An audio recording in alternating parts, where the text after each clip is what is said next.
Hey guys, I'm Dan. This is my wife Lisa. And this is our Pacific Crest Trail 2017 question and answer video. So let's get started. The questions come from a variety of places, some of our friends, co-workers, people that followed our blog and our other video. So our first question is from Ashley, and she is someone that followed our blog along. And she asked, I'm curious how you were connected with your hiking family. She's keen on hiking the PCT and would love to do so with a group. So we didn't actually set out with the intention to hike with a group or any specific plan on finding one. It just happened very organically for us.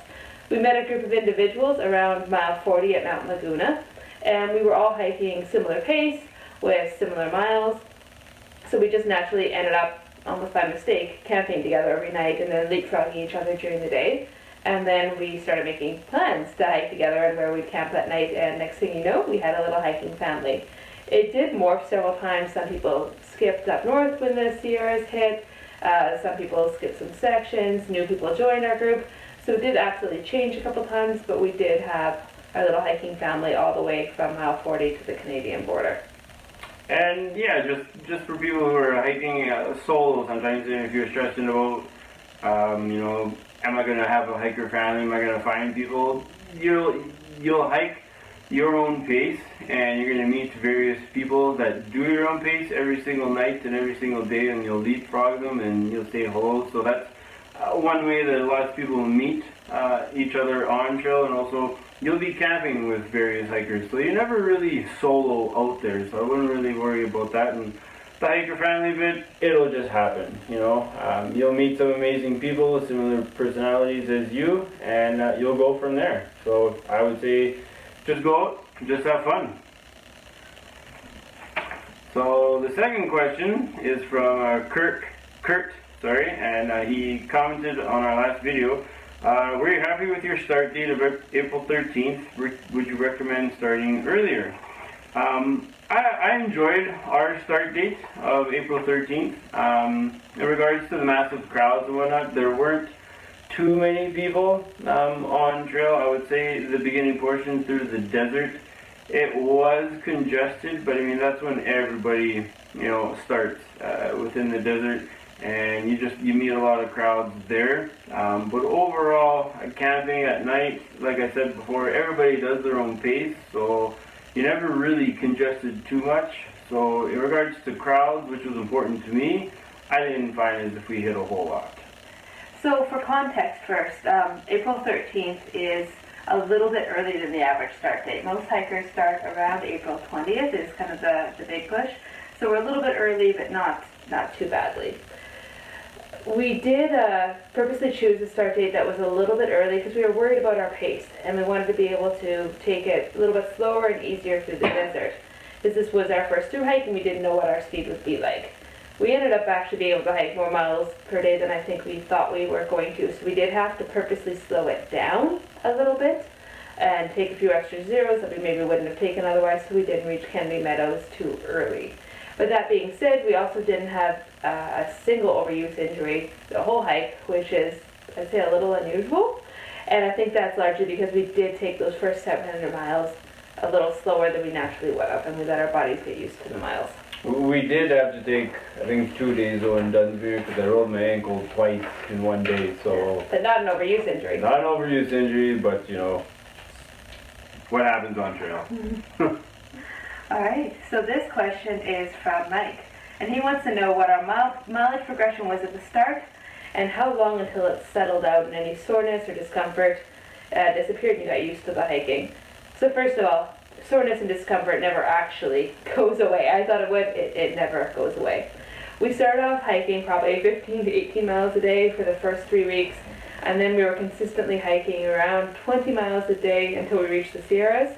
In the Sierras, our mileage dropped drastically because of the snowy conditions, to 12 to 16. But once we reached the dry ground in Northern California, we were flying away at 30-mile days quite consistently. Yeah, and like the progression, going from like 15 miles to 20 miles, when you first try and do your first 20, you'll be thinking, oh my god, I can't do a 20! And then you do it, and I think the way that we did it was pretty smart. We'd do 120, and then we'd back it down to do like a 17 and an 18. for 2 days and then go back up to 20, because once you do your second 20, your third 20, mentally, you know you can do it. So you've gone over that barrier, the mental barrier. So then, same thing, you know, when we talked about doing 30s, we're like, we can't do 30s, and then you do your first 30, do your second, it just gets easier and easier. We tried to push a little bit farther than 30s at time, and it was tougher, and we just said, we don't really need to go that fast, so we kept it about 30 as an average, which we felt was pretty comfortable. Yeah, and I just want to say a little bit with the discomfort, which Mike specifically asked on a little bit more. I feel after probably a month that we were in the zone a little more, we felt like we were hiking, but you're still getting blisters, you still wake up sore every morning, you just learn to keep going through it a little more. Yeah, and blisters, they never stop coming. So question number 4, what was your base weight at the beginning? At the beginning, I think we started out about 18.5 to 19 pounds. We stayed scouting photos, and there was a gentleman there who was going through pack shakedowns for us, and he was going through other people's packs, and we kind of noticed, okay, you know, we really don't need extra stuff. One of the extra things we brought was we had a water filter, and we also bought the Aquafina pills, and he kind of mentioned, you know, you don't really need both. And the reason there was there's so many people on trail that if something happens, you've always got a second source of water filtering until you hit another town. So it's kind of stuff like that that you think, oh, I'm going to need, but then you realize you don't. And even then, after the first week that you're hiking, you'll know what you bring that you don't need anymore, and you can just send those home or leave in the hiker box. Yeah, so for example, we both had 2 shirts in the beginning, and well, now I realize that was silly. We just got rid of one, and Dan actually had 3 pairs of underwear. He only needed one. Yeah. Yeah, so by the end, we were probably around 14 pounds by the time that we finished. So we started around 18.5, finished around 14, and there was no major item that we got rid of. It was just getting rid of little things along the way and learning what you need and what you don't need. So we were by no means at that weight, ultra lightweight hikers. We were probably about average, that it worked for us. Alright, so the next question is from Jeff, who is another blog follower. And he asked, how are you liking your double rainbow tarp tent? He kind of wants that tent for himself. So I'm very conflicted on my review of the double rainbow tent. So it's a single wall, still nylon tent, and it comes in around under 2.5 pounds if you swap out the aluminum pole for a carbon fiber pole, which we did. So what I really liked about it is it offers a lot of space for the room. So we had room for his mattress in particular is quite bulky. So we were able to fit both our mattresses in there comfy, all of our stuff. And it packed up really easily. It was good weight and a really great price point. However, what we had is we had sections of the arc pole that goes over the tent snapping on us regularly. It actually happened 3 times, to be exact. And so again, this was the carbon fiber pole that we had swapped out for the aluminum to save some weight that kept snapping. So Tarp Tent offered really good customer service. So they sent us out replacement sections each and every time it happened at no cost. So great customer service, but I was getting really annoyed every time that section kept snapping and breaking on us. Yeah, and just to go more on both the customer service, like I gave them a call once they sent the supplies, and they go through step by step on how to fix it. So it was really good customer service that way. Just disappointed that the pole kept breaking, and some of the sections that actually happened during the Sierras, so we were kind of scared that it wouldn't work anymore. Fortunately enough, it did until the next town, and we got it fixed, but it was just really annoying that it kept breaking on us. So the next question, what was your favorite piece of equipment? And I think for both of us, we used to use sleeping bags quite a bit, and this is the first year that we actually tried using a sleeping quilt. And the quilt we used was from Enlightened Equipment, and it was a 10-degree Fahrenheit quilt. And it was the Revelation quilt. Revelation quilt, and it was amazing. Like, the styles and options that you had to use your quilt. Like you could use it as a quilt, you could zip up the foot box and just use the foot box and then put over quilt, which is what I did. That was my favorite. Or you can actually tie it around your sleeping pad and you can make it just like a sleeping bag essentially. And that's one of the things that I really enjoyed about the quilt, is that it was lightweight. I think it's just like a pound or just over a pound. So really good for the base weight, really warm. We hiked with another lady who was using the Revelation quilt, but the 0 degree, and she was saying she was really hot most of the time. I think in the Sierras she enjoyed the warmth, but then before and after that it was extremely warm. So kind of know what your sleeping habits are. You know, for your warm sleeper, you might want to go with a little bit warmer. We did do research before we purchased the quilt, and we read online that a lot of people who went with, I think, the 14 or 15 degree quilt wished they had a 10 degree, so that's why we chose the 10 degree over the 15. And I think that was the right choice. And hands down for me, my favorite piece of equipment was the Enlightened Equipment quilt as well. So of all the pieces of equipment that we purchased before our hike, the sleeping bag or quilt was the one we did the most research on, and it turned out to be our favorite. So I think that was time well spent there. Yeah. Alright, so this is from Mike. He's asking if we planned and counted our calorie and water intake, or if we just winged it. So in terms of our calorie intake, we absolutely planned it. So I actually earned my trail name of Snack Block due to my constant food rationing efforts and kicking down out of the food bag. Yeah. So we, our calorie needs definitely went up throughout the trail. So we started off around 1,800 calories a day, and we ended up with myself around 2,500 calories a day, and he was around 3,000 calories a day at the end. So we close to doubled the amount of calories needed at the end towards the beginning. And I have a couple pictures up now. So here's a picture of our resupply near the beginning. And now here's a picture of our resupply near the end.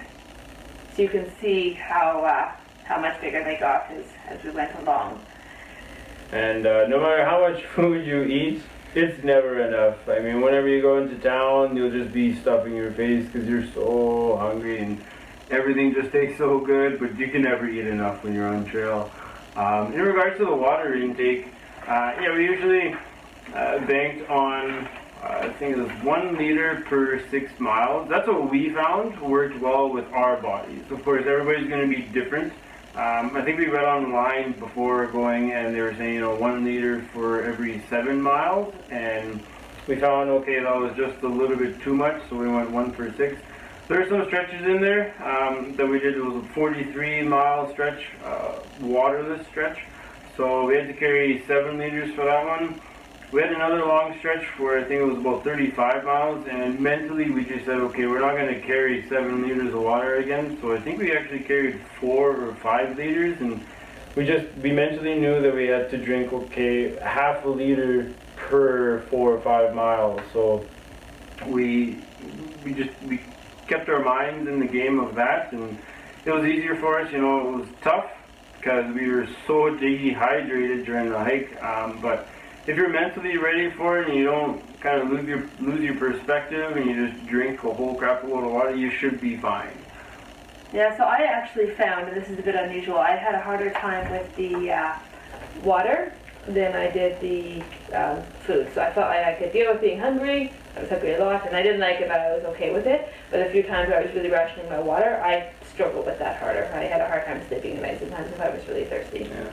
And one of the things that a lot of people did was called cameling up as well. At the water source, you drink about 1 or 2 liters of water, and then you start hiking so that you're really hydrated before you start hiking. So that's another good strategy. It's called cameling up. Pretty sure you guys have heard that all over the web. So question number 8. How did you guys go through the Sierras, and what was your strategy? I think what really helped us through the Sierras is talking with our hiker family and just keeping the same strategy up. Is not letting the Sierras, be played up, not thinking about them too much, and just going through. I mean, same thing with starting the PCT through hike. I mean, you can't do it unless you go through it. So, you know, everybody was always a little bit on edge, I think, at the beginning. But once we got into it, we became more confident. One time we became complacent and we did fall, but that was on our part. Another big strategy, one of the hikers that we were with, Simon, we made it to Kearsarge Pass, and then after that there wasn't too much information on the water report, the river fording report. So what he did was he kind of drew all the peaks that we had to cross and all of the rivers, the major rivers, creeks, but this year they were more like rivers because of the high snow year, that we had to cross. So we kind of knew our battle plan of how many peaks we had to do per day and how many river crossings we had to do. Most of the time we never did more than one pass a day, one peak a day. But the river crossings, I mean, you might have to do, I think we did 3 or 4. I think there was one day we hit close to 5, actually. Yeah, so just kind of knowing that mentally, okay, I've done 1 river crossing and we've got 2 more, and you just go. The other thing that we were talking about back and forth was shoes or boots. And I was very skeptical at first. My trail family will tell you. I thought boots were the way to go, 100%. And they kind of talked me into use your running shoes. And I was quite surprised how well the running shoes worked. I mean, when you're going through the creeks, sure, it's bloody cold.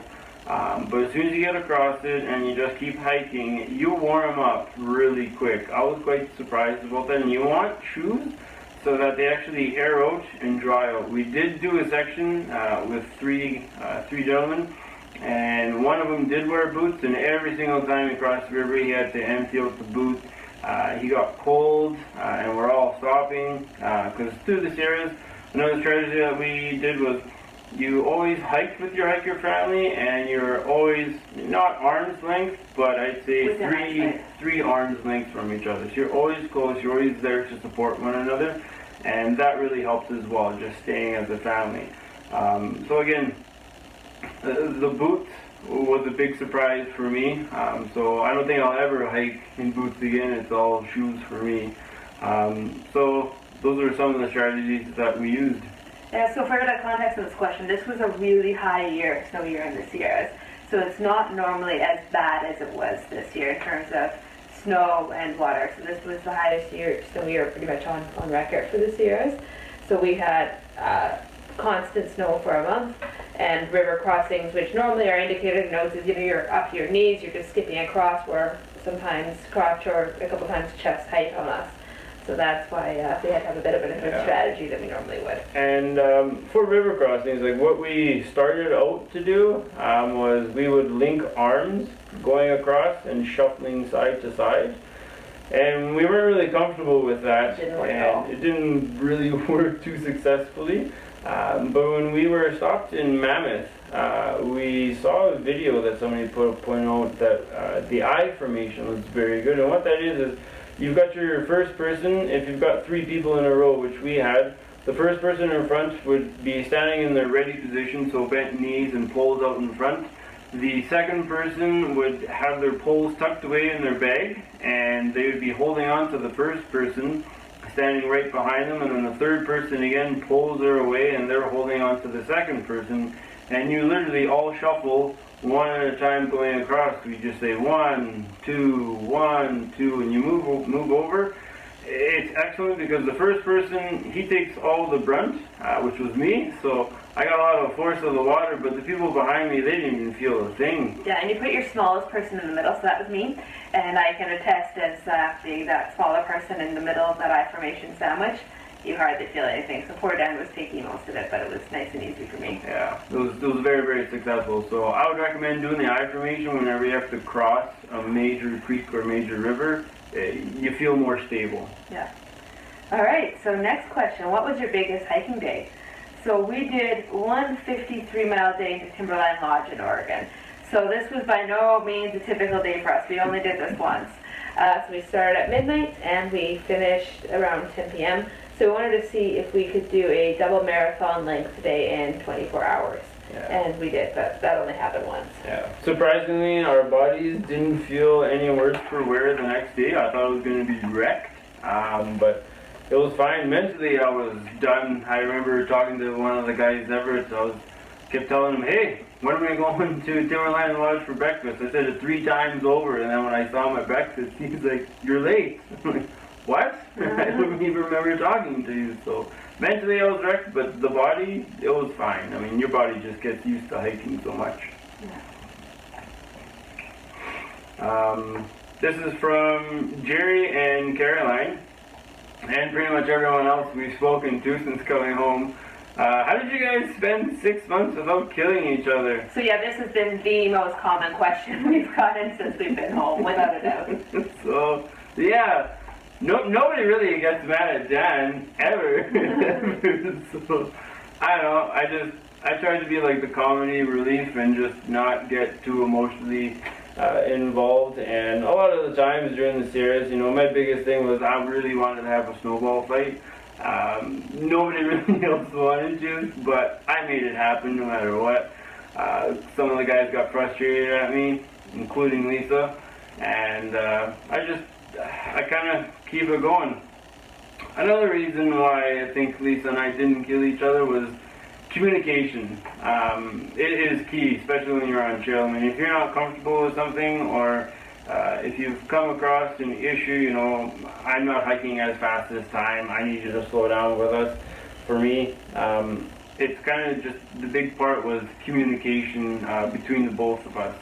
And I think that kept us both sane.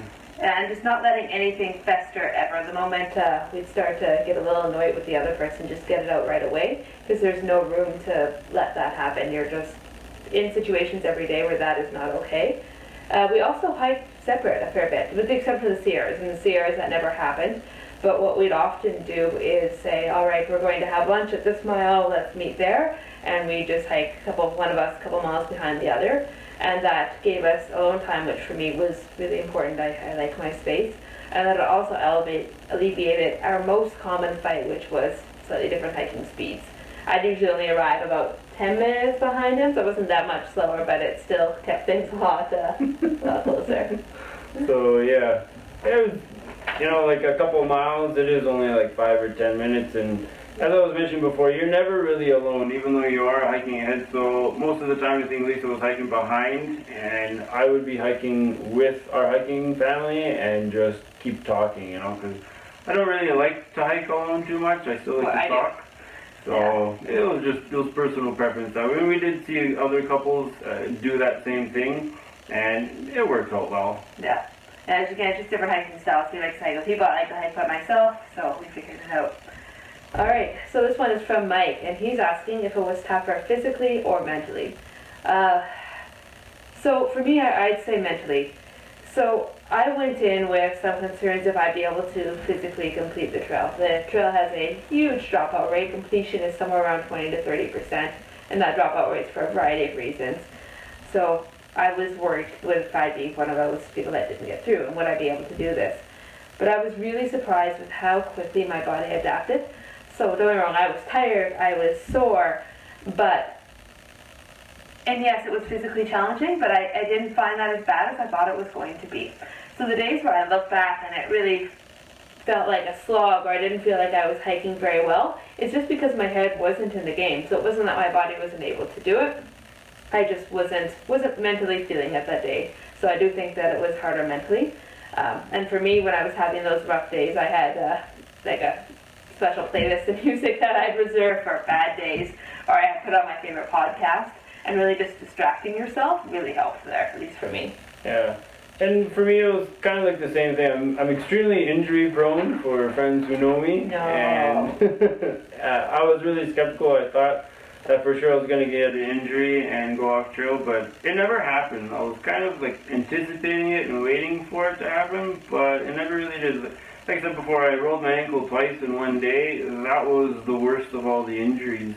As far as mentally, I kind of made like little games for myself if I ever felt down or if I ever felt weak. Like, I think once or twice I was the last in the group to leave our kind of like siesta area in the desert.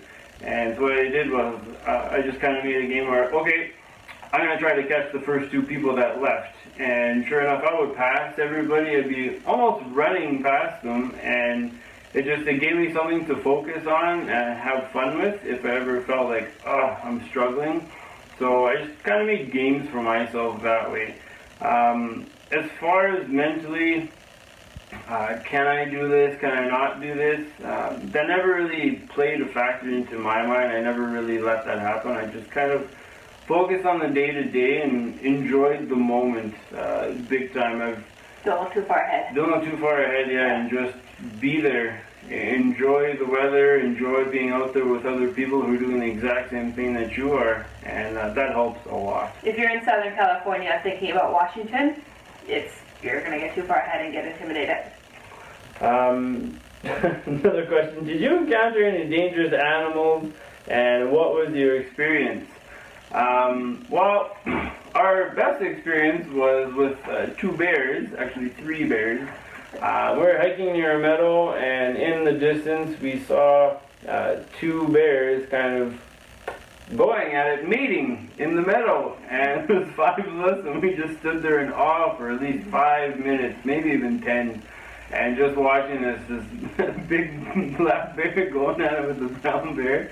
And then afterwards in the distance we saw a 3rd bear kind of watching, so we're like, okay, a little groupie here. But then one of the guys, afterwards, because we needed to keep on hiking, we all yelled and the bears ran away, and then I think it was Simon or Mark, he kind of mentioned like, hey, guys, you realize we just cock-blocked the bears? What bears? It was really funny at the moment, so that was one encounter with the bear, and then the second encounter that we had with a bear was actually, we're just walking the meadow, and then all of a sudden this bear popped up. You see the head look at us, it ran towards some trees, and then it stood on its hind legs and just stared at us. It didn't move, so we're like, okay, it's freaked, it's spooked, we'll just keep on walking. Yeah, let us go by. And through the desert we did see rattlesnakes a few times, but our experience was that you generally heard them before you saw them. So if I was listening to music or a podcast in an area that might be rattlesnake prone, I generally kept one earphone out so that way I could hear them before I got to them. Alright, so this one is from Lynn, and she asked, what's the one biggest thing that you discovered that you would change for your next hike? So this was, when I was going through these questions, the hardest one for me to answer. I had to think about it for a really long time, and I think it's because I was actually really happy with how the hike went. You know, I might change out a couple little small equipment things, but I was happy with how we did it. So if the one largest thing though would be that I probably would have had more faith in my abilities from the beginning. So like I mentioned, I was concerned about whether I'd be able to do bigger miles or get through this hike. And I think if I had a little more faith, I might have pushed myself a little harder from the beginning. So once we kind of got to the Sierras and we entered the snowy conditions, that's where it kind of hit me that no, I can do this, especially when I saw a lot of other hikers weren't going through the Sierras or were exiting early and we kept going through. I think that's what gave me the confidence of, no, we're good at this. Like, you know, we've got this. And I wish I'd had that. I still struggle with that sometimes, but I wish I'd had that sooner. Yeah, I basically felt the same way. That was a hard question. Yeah. From Jerry, what was the best part of the PCT? For me, the best part was the Sierras, hands down. It presented challenges every single day. Like I said, you had to do a pass just about every single day, and you had 3 or 4 or even 5 water crossings that you had to go through, so it was kind of rewarding. And the views that you got from the top of the passes were amazing. The thing that kind of shocked me was, like, we've done a lot of hikes through the Canadian Rockies, and we've gone through passes where you basically, the pass here is going through the valley, so you've got 2 peaks on either side and you're just hiking through, where in the Sierras, when you're going through, you go right to the top of the peak and you do your little switchbacks all the way to the top. We did see pictures of people who went through after the snow melt through the Sierras, and so they do have their switchbacks going up, but we didn't see them. For us, we didn't have those, so we had to kind of make our own, or thankfully most of the time someone else had already gone through, so it was pretty packed down, so you had a clear path going up, but we had to do clear path. Clear as path as it could be. Yeah. And you go right to the top, and that kind of threw me, set back because I wasn't really expecting that, but the views from the top were simply just jaw-dropping. Yeah, so my favorite section actually has a tide. So the first of my tide sections is the Sierras as well. We got up really early to start hiking, so we just had these amazing sunrises from the top of passes every morning, and there was hardly anyone else out there when we were, so it was just, I think at one point we went 3 or 4 days without seeing a single hiker outside of our group, so it was quiet and amazing. And then my other favorite section that ties with that is a really unusual choice, and that's Northern California. So Northern California is often rated as hikers' least favorite section. It's a really common dropout point, so I was kind of dreading it a little bit, but when I got there it was amazing. So part of the reason why I loved it, I think, was because it came after the Sierras, which were, while they were amazing, they were hard. We were exhausted. And then when we hit Northern California, our legs were so used to the just being so tired and going through the Sierras every day, and we could just, it was just easy. Northern California felt so easy. And we saw a trail. We did. I saw a trail. And it was beautiful this year with the wildflowers from all the snow melt, and it just felt so free. So I think it was just the fact of where it came in the trail. I had such a good time in that section. So a bit of an unusual choice in Northern California, but I loved it. All right, so from Jerry, and he's asking, have you been able to adjust to regular lifestyle being back from the PCT, and what was the hardest part? So that's a yes and no. It took me a couple of weeks to get used to crowds and noise again. I had a really hard time with grocery stores for a few weeks and crowded public places, but a couple of weeks that went away pretty comfy, and I'm back to normal on that front. But I'm not truly back to where I was. I'm still having some issues sleeping at night. I find I'm just not tired enough at the end of the day, and I miss my tent, and the house is too hot, and I'm just not quite settled in yet. But more than anything, I really miss being part of, you're just part of a group, and not just our hiking family. Community. Yeah, but you're part of a whole community, and they're trying to accomplish this crazy goal together, and you don't know if you're going to make it, but you know you're doing something amazing. And everyone's there to support you while you're going Yeah. through this. Everybody's going through the same thing, and they want you to succeed because they want to succeed too. Yeah, I miss that feeling. Yeah. Yeah, I miss being part of that, so I think it's ruined me a bit for regular life forever, I'm afraid. And for me, the hardest part was, coming back. We went to Vancouver for a couple days, and surprisingly, I'm a very outgoing person, and yet when I got off the metro line, there's so many people, and I had a mental breakdown there. My heart was pounding extremely fast.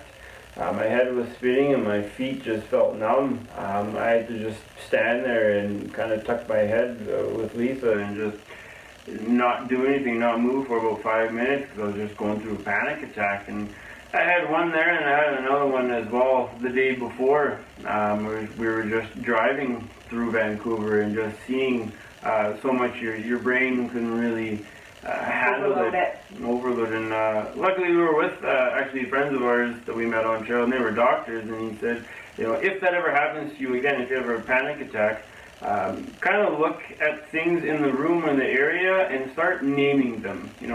Be specific. So, in this room I see books, I see chair, I see pillows. So just really name it so that your mind focuses just on that, and then you can relax. So that really helped, and that was awesome. Yeah, it was crazy. I didn't, of all the people that would have a panic attack when they re-entered civilization, I didn't expect it from Dan. He was the last person I thought that would happen to, but and as far as adjusting, for me, I'd say like the biggest thing that I'm adjusting is my food intake.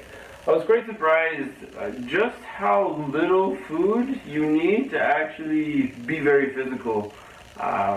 We barely eat anything on trail, like I was saying 3,000 calories a day. Well, we were starving, and we were still kicking it in gear and trudging through the trail, going up all the elevation. and you can still be active. I mean, at home here, that's what I'm trying to implement big time, is just reduce my calorie intake, because most of the time I'm sitting in an office, not really moving around a whole lot. You don't need to eat a lot, but at the same time for me, that's the hard part, because I just eat sometimes when I'm bored. So for me, that's my challenge from, I guess, reintegrating into society after the trip. Right. So our second last question, and this one's from Chantel, and she's asking if we got tired of the Bhutan Trail and if we'd ever eat it again. So this wasn't as bad as I thought it was going to be until Washington. By Washington, I hit a wall with food. I would just look at, because at that point I think I was eating 5 protein bars a day. So what we would do is we typically have a protein bar for breakfast, some tortillas or a cooked lunch, and then a cooked supper, but we just eat protein bars all day long. I couldn't eat a protein bar anymore to save my life. It just, I had to, but I would look at them and want to throw up. I actually had to switch to it's the worst nutrition you can imagine for breakfast. Like those little pies that you get from convenience stores and gas stations, little handheld pies for breakfast, like little apple pies and cherry pies, which are horrible because they're just fried sugar and dough. But I could get down a protein bar once I was hiking, but I just could not eat them first thing in the morning anymore. So I spent the last month eating pie for breakfast, which is horrible, but I just could not eat protein bars anymore.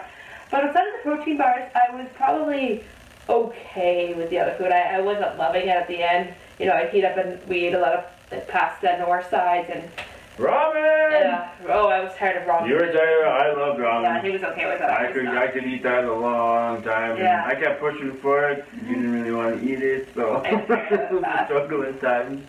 For me, it was the Pro Bar, the fruit Pro Bars. Pro Bar meals. Pro Bar meals. So at the beginning, like we were saying, oh, we're going to be so healthy and we're going to just get fruit. There's Pro Bar meals, you know, there's multiple fruit flavors that you can get, and after a while, that fruit tastes like cardboard, man. Like, yeah, I couldn't do it. They're really nutritionally dense, and they keep you full a long time, and we really liked them for about a month, and then we overdid it. We overdid it. That's all we ate, and then we just said, nope.